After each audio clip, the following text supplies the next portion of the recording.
नमस्कार। एलिमेंट्स और forms of fiction और टेक्निक्स ऑफ फिक्शन इस पर एक वीडियो मैं पहले अपलोड कर चुकी हूँ और आज हम फॉर्म्स में सबसे पहले पिकारेस्क नॉवल की बात करते हैं क्योंकि ये कई सारे वीडियोस बनेंगे फॉर्म्स पर। तो वो एक कॉमन वीडियो था जिसमें कि हमने बात की थी टेक्निक्स के बारे में, फॉर्म्स के बारे में और एलिमेंट्स के बारे में। अब हर टाइप के फिक्शन पर एक वीडियो होगा। तो पहला सबसे पहले पिकारेस्क नॉवल को हम लेते हैं। ये सबसे ज़्यादा इम्पोर्टेंट भी है आपके लिए, एग्जाम में अक्सर क्वेश्चन आता भी है। The meaning of the term picaresque, तो सबसे पहले है अर्थ पिकारेस्क शब्द का। द टर्म शब्द पिकारेस्क कम्स आता है from the Spanish word, Spanish भाषा के शब्द पिकारोन से, विच मीन्स अ रोग, जिसका मतलब होता है एक बदमाश। तो इंग्लिश में भी है ये पिकारो वर्ड, उसमें पीछे एन नहीं लगा हुआ। अगर पीछे एन लगा देते हैं तो ये स्पेनिश भाषा का पिकारोन हो गया, नहीं तो पिकारो वर्ड इंग्लिश में भी है। Hence the Spanish picaresque novel, hence आता है द स्पेनिश भाषा का picaresque novel is the tale, वो एक कहानी होती है, ऑफ अ रोग, एक बदमाश की, एंड हिज वेगाबोंड लाइफ, और उसके आवारा जीवन की। द पिकारेस्क नॉवल यानी ये जो पिकारेस्क उपन्यास है, विच ओरिजिनेटेड, जो कि पैदा हुआ इन स्पेन, स्पेन में, इन द 15th सेंचुरी, 15वीं शताब्दी में, प्रेजेंट्स, वो प्रस्तुत करता है, अ रोग, एक बदमाश को, नरेटिंग, जो कि बता रहा होता है, हिज एडवेंचर्स, अपने साहसिक कार्य। ही इज़ बॉर्न, वो पैदा होता है, ऑफ पुअर, गरीब, एंड डिसऑनेस्ट पेरेंट्स, और बेईमान माँ बाप से, यानी कि जो उसके माँ बाप का जो रिलेशन होता है वो प्रॉपर नहीं होता है। जैसे कि आपने टॉम जोन्स पढ़ा है, टॉम जोन्स हमारे यहाँ यूनिवर्सिटी में है भी सिलेबस में, तो जो उसका बर्थ है वो इलीगल है। तो अक्सर ये जो पिकारेस्क नॉवल का हीरो होता है, उसके माँ बाप का जो रिलेशन होता है वो इलीगल होता है। He comes up by hook और by crook, he comes up मतलब कि वो ऊपर आता है समाज में, बाय हुक और बाय क्रुक मीन्स गलत साधनों से, गलत तरीक़ों से। इन ऑर्डर टू सर्वाइव, यानी ज़िंदा रहने के लिए, सर्वाइव करने के लिए, ही सर्व्स समबडी, वो किसी की सेवा करता है। ही इंक्रीजेज द गेन्स, वो इंक्रीजेज माने बढ़ाता है, द गेन्स मीन्स फ़ायदे, ऑफ हिज सर्विस, अपने काम के, अपनी सेवा के, with the gains of his roguery, यानी विद द गेन्स मीन्स उपलब्धियों से या फ़ायदों से, ऑफ हिज रोगरी, अपनी बदमाशी के। सो ही रन्स, इस तरह वो दौड़ता है, from one master to another, एक मालिक से दूसरे मालिक तक, एंड डिस्क्राइब्स, और वर्णन करता है, हिज एडवेंचर्स, अपने साहसिक कार्यों का, with a view to pour satire, with a view to means उद्देश्य से, पोर सटायर यानी हास्य व्यंग डालने के लिए, against the masters and their society, against माने खिलाफ, द मास्टर्स मालिक लोगों के, एंड देयर सोसाइटी और उनके समाज पर वो व्यंग करता है। दस इस प्रकार द स्पेनिश पिकारेस्क नॉवल, जो स्पेन का पिकारेस्क नॉवल था, उपन्यास था, इज़ अ स्टोरी, वो एक कहानी है, ऑफ एडवेंचर्स, साहसिक कार्यों की, ऑफ अ सोशल आउटकास्ट, एक जो सामाजिक रूप से, आउटकास्ट मीन्स जो समाज से बाहर कर दिया जाता है, दरबदर कर दिया जाता है, विद अ क्रिमिनल बैकग्राउंड, जिसकी कि एक आपराधिक, क्रिमिनल माने आपराधिक बैकग्राउंड, पृष्ठभूमि होती है। The leading Spanish picaresque novel, leading माने मुख्य, स्पेनिश पिकारेस्क नॉवल उपन्यास हैं, आर द गजमैन, लेजारेलो डी टॉर्मीज, और डॉन क्विक्सोट बाय सर्वेंटीज। तो ये जो डॉन क्विक्सोट है ये तो बहुत फेमस है, और इसको इंग्लिश में भी ये प्रेस्क्राइब्ड होता है, इंग्लिश के सिलेबस में। तो ये सर्वेंटीज़ का ये उपन्यास बहुत ज़्यादा इम्पोर्टेंट है, इसको ज़रूर याद रखिएगा आप। The picaresque novel in England, England का picaresque novel, the picaresque novel came to England, तो ये पिकारेस्क उपन्यास इंग्लैंड में आया, इन द 16th सेंचुरी, 16वीं शताब्दी में। द स्पेनिश लेजारेलो स्पेन का जो उपन्यास था लेज़ारेलो वॉज ट्रांसलेटेड इनटू इंग्लिश, उसका इंग्लिश में ट्रांसलेशन किया गया बाय डेविड रोलैंड इन 1568। तो 1568 में डेविड रोलैंड ने इसको ट्रांसलेट किया। Thomas Nashe pen down, Thomas Nashe ने पेन डाउन मैंने लिखा अ पिकारेस्क नॉवल, एक पिकारेस्क उपन्यास। इसको मैं बार बार पिकारेस्क ही बोल रही हूँ क्योंकि जो इसका हिंदी में ट्रांसलेशन है परिभ्रमण उपन्यास, तो उससे तो फिर पिकारेस्क ही बोलना इसको ज़्यादा बेहतर रहेगा।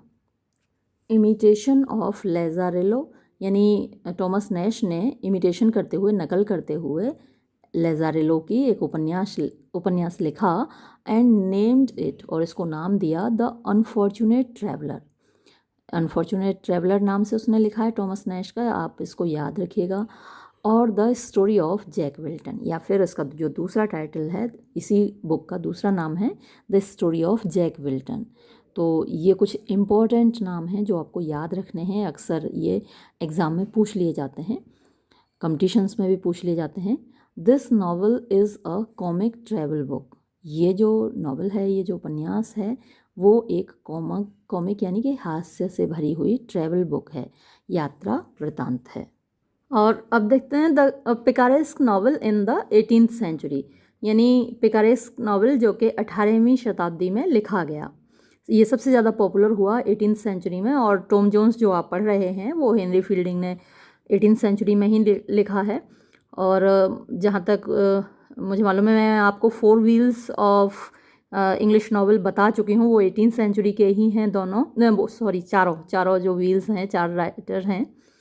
The picaresque novel could not develop, तो पिकारेस्क नावल विकसित नहीं हो सका इन द 16th सेंचुरी, 16वीं शताब्दी में, क्योंकि because of the dominance of poetry and drama, क्योंकि उस वक्त जो डोमिनेंस थी यानी जो प्रभुता थी वो पोइट्री यानी कविता की और ड्रामा की थी। तो 16th सेंचुरी में आपको मालूम ही है कि विलियम शेक्सपियर, क्रिस्टोफर मार्लो और बेन जॉनसन, ये सारे ऑथर्स उस वक्त थे, तो ड्रामा ही ज़्यादा लिखा गया, पोइट्री ज़्यादा लिखी गई।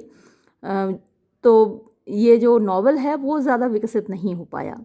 लेटर बाद में the civil war broke out, यानी कि जो गृह युद्ध था वो हो गया। आपको मालूम ही है कि चार्ल्स फर्स्ट को फांसी दी गई थी 16th सेंचुरी में ही, ओलिवर क्रोमवेल की लीडरशिप में सिविल वॉर हुआ था। तो and the development of picaresque novel, और जो विकास था पिकारेस्क नावल का, was brought to a halt, मतलब कि हाल्ट माने होता है रुकावट, उसमें रुकावट आ गई। The picaresque novel arose in the 18th century, तो पिकारेस्क नावल जो बढ़ा आगे वो 18वीं शताब्दी में as a product of bourgeois revolution. तो जो बुर्जुआ वर्ग की रिवॉल्यूशन हुई, क्रांति हुई, उसमें जो बढ़ोतरी हुई 18वीं शताब्दी में, तब पिकारेस्क नावल डेवलप हुआ। ये जो बुर्जुआ वर्ग क्या है, मध्यम वर्ग कहलाता है। तो मध्यम वर्ग सबसे ज़्यादा पढ़ना लिखना ये सारे काम मध्यम वर्ग के सबसे ज़्यादा होते हैं। तो उसी वक्त ये नावल डेवलप हुआ।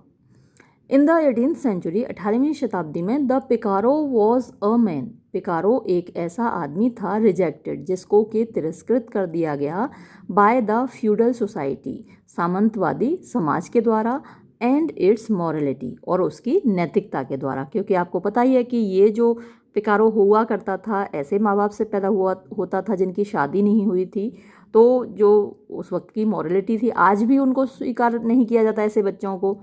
तो 18th सेंचुरी में तो और भी ज़्यादा मुश्किल था ऐसे बच्चों को स्वीकार किया जाना। हालांकि कुछ बड़े लोग हैं ऐसे, कुछ आपने जो एक्टर्स हैं उनके बारे में पढ़ा होगा, सुना होगा, कुछ प्लेयर्स हैं उनके बारे में सुना होगा, तो उनके बच्चे हैं बिना शादी के। जो प्रधानमंत्री थे ब्रिटेन के, उनके भी, उन्होंने हालांकि शादी बाद में कर ली, उनका भी जो बच्चा था शादी के पहले का था। तो अभी थोड़े से जो मॉरल रूल्स हैं वो डाउन हो चुके हैं, लेकिन उस वक्त तो बहुत स्ट्रिक्ट थे, तो उनको स्वीकार नहीं किया जाता था। इन टर्न, बदले में, द पिकारो ऑल्सो रिजेक्टेड, पिकारो ने भी रिजेक्ट कर दिया यानी तिरस्कार कर दिया, जो हीरो होता था, ये जो बदमाश होता था, ये भी रिजेक्ट कर देता था द फ्यूडल क्लास, जो सामंतशाही वर्ग था। तो जो व्यक्ति उससे नफरत करता है वो भी उससे नफरत करता है। द नंबर ऑफ पिकारोज यानी द नंबर यानी संख्या ऑफ पिकारोज बदमाशों की इन द 18th सेंचुरी 18वीं शताब्दी में वो सो लार्ज इतनी ज़्यादा थी that they posed a challenge कि दे पोज्ड यानी कि वो बन गए अ चैलेंज एक चुनौती टू द फ्यूडल लॉर्ड्स, जो सामंतशाही लॉर्ड्स थे, दरबारी थे या लोग थे उच्च वर्ग के। कंसिक्वेंटली परिणाम स्वरूप they were used as recruiting material for crusades, they were used उनको प्रयोग किया गया एज रिक्रूटिंग मटेरियल यानी कि जो सेना में भर्ती कर लेते हैं ना, तो भर्ती होने वाले मटेरियल के रूप में फॉर क्रूसेड्स, क्रूसेड्स होते थे धर्म युद्ध, तो धर्म युद्धों के लिए इनको भर्ती कर लिया गया। एंड ट्रेड वॉर्स, और साथ में जो व्यापार के लिए युद्ध होते थे, ट्रेड वॉर्स भी होते थे अक्सर, तो उसमें भी इन बदमाशों को ही भर्ती किया जाता था। With the growth of trade and commerce, with the growth यानी बढ़ोतरी के साथ, क्योंकि 18th सेंचुरी में व्यापार बढ़ा। जैसे आपने देखा कि पूरी दुनिया पर ये लोग यूरोपियंस छाए हुए थे व्यापार के मामले में, पहले व्यापार करने गए और फिर वहाँ कब्जा कर लिया, गवर्नमेंट बना ली, सरकार बना ली, सब को गुलाम भी बना लिया। तो with the growth of trade and commerce, व्यापार और व्यवसाय के बढ़ोतरी के साथ द इन्वेंशंस मीन्स आविष्कार ऑफ गन पाउडर, बारूद का, इंग्लैंड नीडेड मर्सिनरीज, तो इस सब की वजह से इंग्लैंड को आवश्यकता थी मर्सिनरीज की। तो मर्सिनरी कौन होते हैं? वो ऐसे फाइटर्स होते हैं जो पैसे लेकर किसी भी देश के लिए लड़ते हैं, जैसे हमारे सैनिक अपने देश के लिए लड़ते हैं, लेकिन मर्सिनरी जो सैनिक होते हैं उनको तो सिर्फ सैलरी से मतलब है, वो किसी भी देश के लिए लड़ सकते हैं। तो इंग्लैंड को मर्सिनरी यानी भाड़े के सैनिकों की ज़रूरत हुई टू फाइट, लड़ने के लिए, वॉर्स युद्ध, ओवर ट्रेड एंड कॉमर्स यानी ट्रेड के लिए, व्यापार के लिए, और कॉमर्स के लिए विद फ्रांस। तो सबसे ज़्यादा जो लड़ाई होती थी इंग्लैंड की वो फ्रांस से होती थी, स्पेन और हॉलैंड, और स्पेन और हॉलैंड से भी लड़ाई होती, तो इनके साथ युद्ध के लिए उसको मर्सिनरीज चाहिए होते थे। In the absence of regular navy, in the absence यानी अनुपस्थिति में, ऑफ रेगुलर यानी कि नियमित, नेवी की, नेवी नौसेना होती है, द पिकारोज वर सेंट, इन ये जो बदमाश लोग होते थे इनको सैनिकों के रूप में भर्ती करके वर्सेंट भेजा जाता था टू फार ऑफ प्लेसेस, दूर दूर की जगहों पर, एज सोल्जर्स सैनिकों के रूप में, एंड ट्रेवलर्स और यात्रियों के रूप में। The picaros undertook long voyages, the picaros ये जो बदमाश लोग होते थे अंडरटुक करते थे लॉन्ग वॉयजेस लंबी लंबी यात्राएं, टू डिस्कवर पता लगाने के लिए, न्यू लैंड्स नई जगहें, नई ज़मीनें, एंड पॉपुलेट और बसाते थे कॉलोनीज़, कॉलोनी बसाते थे, फाउंडेड बाय इंग्लैंड, जो कि इंग्लैंड के द्वारा जिनकी स्थापना की जाती थी एब्रॉड, विदेशों में, जैसे कि भारत था, भारत भी इनकी एक कॉलोनी था, अमेरिका इनकी कॉलोनी था, तो पूरी दुनिया ही में ही इन्होंने कॉलोनीज़ बसाई हुई थी और उसके लिए ये इन पिकारोज का प्रयोग करते थे। दस इस प्रकार द जर्नीज़ जो यात्राएं अंडरटेकन जो की जाती थीं बाय पिकारोज बदमाशों के द्वारा, रिमेन्ड नो मोर लोकल, तो वो लोकल माने स्थानीय, रिमेंड माने रहीं, तो नो मोर अब नहीं, तो वो अब स्थानीय नहीं रहीं, यानी कि सिर्फ इंग्लैंड में ही वो घूमें या इंग्लैंड की ही यात्रा करें ऐसा नहीं था, अब वो विदेशों की यात्रा करते थे।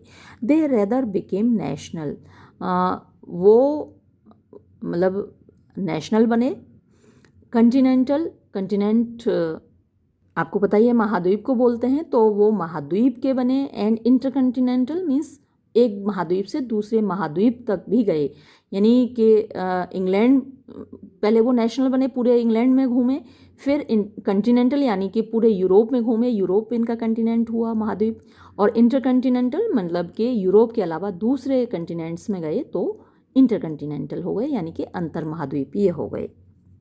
अब है characteristics of the picaresque novel, characteristics माने विशेषताएं of the picaresque novel, picaresque novel की। देयर आर सम कैरेक्टरिस्टिक्स, कुछ खासियतें हैं ऑफ द पिकारेस्क नॉवल, इस पिकारेस्क नॉवल की, उपन्यास की, विच डिस्टिंग्विश जो कि अलग करती हैं इट इसको from other types of novels, दूसरे प्रकार के उपन्यासों से। फर्स्ट, पहला तो the picaresque novel is, picaresque novel होता है एंटी रोमांटिक, यानी आप कह सकते हैं रोमांस का विरोधी, एंड एंटी फ्यूडल और सामंतवाद का विरोधी। सेकेंडली, दूसरी बात, it is a travel book, ये एक यात्रा की किताब होती है, इसमें यात्रा का वर्णन होता है। डीलिंग विद द एडवेंचर्स, जिसमें के शामिल होते हैं एडवेंचर्स यानी साहसिक कार्य ऑफ अ पिकारो, एक बदमाश के। थर्डली, तीसरा, it is full of humour, इसमें भरा होता है ह्यूमर, हास्य एंड सटायर और व्यंग। फोर्थली, चौथी चीज़, इट इज़ ऑटोबायोग्राफिकल, ये आत्मकथात्मक होता है इन कैरेक्टर, अपने विशेषता उसकी ये है, इसका जो चरित्र होता है वो आत्मकथात्मक होता है। आप इनको, अगर बहुत बड़ा आपको आंसर देना है, मान लीजिए पोस्ट ग्रेजुएट लेवल पे आपको आंसर देना है, तो आप इन सब को एक एक हेडिंग बना लीजिए। कैरेक्टरिस्टिक्स ऑफ पिकारेस्क नॉवल, अगर बहुत बड़ा आंसर आपको देना है तो आप इन सबको हेडिंग बनाते जाइए। जैसे पहली उसकी जो खासियत है ये एंटी रोमांटिक होती है, तो उसमें 4-5 सेंटेंस लिख दीजिए। फिर दूसरी खासियत है ये ट्रैवल बुक होती है, तो फिर इसमें 4-5 सेंटेंस लिख दीजिए।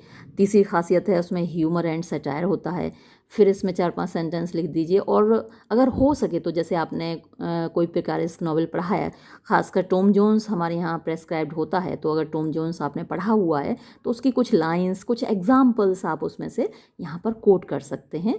तो ये आपका बड़ा वाला जो आंसर है पोस्ट ग्रेजुएट लेवल का, वो तैयार हो जाएगा।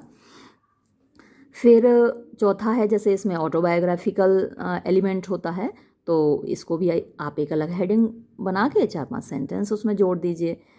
और फिफ्थली, पांचवी चीज़ है, इट इज़ अ क्रिटिसिज्म, ये एक आलोचना होती है ऑफ द फ्यूडल सोसाइटी, सामंतशाही समाज की, ऑफ द 18th सेंचुरी, 18वीं शताब्दी के। And reflection of the aspirations, और वो रिफ्लेक्शन माने प्रतिबिंब होता है, ऑफ द एस्पिरेशंस माने महत्वाकांक्षाएं होती हैं, of the deprived class, deprived class वो होती हैं वंचित, हिंदी में बोला जाता है, जिनसे कि चीज़ें छीन ली जाती हैं, जिनके अधिकार छीन लिए जाते हैं, जिनके अधिकारों का हनन होता है, तो उस वर्ग की महत्वाकांक्षाओं को ये दिखाता है। लास्टली और अंतिम बात, इट मार्क्स द बिगिनिंग, ये शुरुआत दिखाता है ऑफ डेमोक्रेटिक लिटरेचर, डेमोक्रेटिक यानी कि जो प्रजातांत्रिक साहित्य है, along with the growth of literature of town life. Along with का मतलब होता है साथ में, द ग्रोथ मीन्स बढ़ोतरी या विकास, of literature of town life यानी शहरी जीवन के साहित्य का। फिर है लीडिंग पिकारेस्क नॉवलिस्ट, लीडिंग यानी मुख्य, मेन, पिकारेस्क नॉवलिस्ट यानी वो उपन्यासकार, वो लेखक जो कि पिकारेस्क नॉवल लिखते हैं। द लीडिंग पिकारेस्क नॉवलिस्ट, जो मुख्य पिकारेस्क उपन्यासकार हैं ऑफ द 18th सेंचुरी, 18वीं शताब्दी के, आर, वो हैं Daniel डिफो, Henry fielding, Smollett, Lawrence stern और रिचर्डसन। तो आज के वीडियो में हम इतना ही करते हैं। अगले वीडियो में हम हिस्टोरिकल नॉवल की बात करेंगे। तब तक के लिए धन्यवाद।